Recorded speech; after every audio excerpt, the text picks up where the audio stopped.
am not gonna lie, for the price you pay for these store-bought Halloween props, the effort they put into them is abysmal. So that is why I like to give them all makeovers once I bring them home. I wanted this guy to look like he crawled straight out of my cemetery.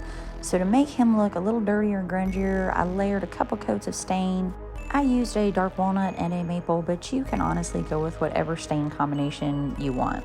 Then I went over the whole thing with a whitewash just to tone down the shininess from the stain, and then a green wash to give it a little bit of a mossy sort of base. And then I really wanted all the shadows to pop, so I went over all of the crevices and places in between his ribs and his eye sockets and mouth with black acrylic paint.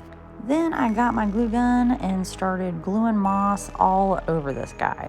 It would be easier to just use like some 3M adhesive spray. I didn't have any. I didn't feel like going back to the store, so me and my glue gun spent about an hour doing this. But I really love how it turned out. I can already see him sitting in the middle of my cemetery, maybe hanging onto the top of a tombstone or something. Anyway, $10 for the moss and free old paint. It's an easy, cheap weekend project. And I think it turned out pretty good.